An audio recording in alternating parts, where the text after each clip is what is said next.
So the life project, and almost not fulfilling my intentions in December, and it's a new year. So a quick recap. I found it challenging to get 10,000 steps every day. I got them most days, but there were 5 days where I didn't. 4 of those days because I had the flu. And these days I do a lot of walking inside because looking outside, it's kind of cold. Like Arctic freezing cold. Yeah, I kind of jog inside. I might jog and look out the window or watch a little TV or listen to music. My kettlebell certainly makes it fun. And the meditation piece. It's looking different for December as well. I still sit for an hour, but it's kind of like 20 minutes of silence, 20 minutes of journaling, 20 minutes of maybe making a haiku or just sort of doing quiet things, reading. Yeah, so speaking of reading, this month I read Emissary of Light by James Twyman. I was so ready to recommend it to the world. I mean, it is a really good read. It's a good story. But then afterwards I was like, why does it always have to be a guy who's usually white? I mean, I'm always for people for saving the world, but why can't we have more people of color? Native Americans? Women? How about some person from Peru? Or Cameroon? Antarctica? Even still, it was a good read. It's about this secret community that locates itself in war-torn countries, and they meditate and spread light and peace and have these secret communities that no one can see, even if, say, you're a soldier walking right by it. They have this amazing ability to cover it psychically. So I give it a thumbs up. It's kind of like a lot of those personal development and awesome meditation books I read. They're great, but it's like, well, I'm grateful, I'm thankful, and it's awesome.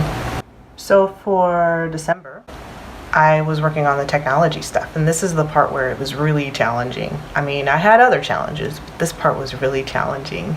But first, here's the successful stuff. I ditched the Google Calendar and went with the handwritten calendar, and I kind of missed it. It had been a few years. I also stopped using my notes app on my phone as much so that I could go to index cards. Writing them down actually makes them cement better in your brain, I think. I had made a calendar, and each day had something where there was a challenge to be off of technology or do something mindful about it. But towards the end, there's supposed to be one day where there was 24 hours that I went without technology. It's not that I'm addicted or couldn't do it, because there were days this summer that I didn't have any access to technology. But the other job that I have, their website, something crashed on there, and I had to monitor it, and I'm monitoring it still, and I have to post to their stuff because I do some digital marketing for them, and it's just really hard to be 24 hours without ever going online these days. So that last week, I subbed 4 hours a day offline. It totals 24 hours. Will you forgive me? So for January, it's going to kind of be a month of just being.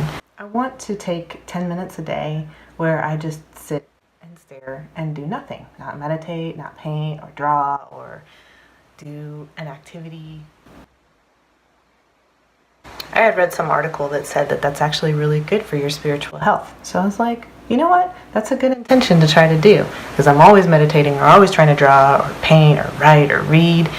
And forget sometimes that you just gotta be. And something else that I'm working on, reading about memoirs and writing them. I had a friend say that this was really good. And another. You can see the title, right? So if you're challenged in writing fiction, which I am, I have a hard time making stuff up. I mean, I am not a good liar. And it's been a long time since I've acted, so it would stand to reason that making stuff up is not my forte. So what's a girl to do? Lots and lots of writing, memoir style. So it's become an intention this year to try to write a memoir. Speaking of intentions, I took all the ones down from my Tree of Life last year. Oh yeah, and you can print these from my website. But they all have intentions on the back. And some of them did great, some of them, well, I'm working on it. So I wrote new ones, and they're hanging on my Tree of Life as we speak.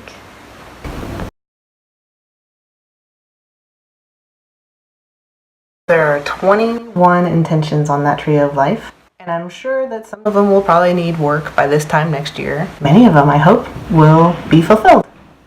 Now, tell me, do you have a Tree of Life?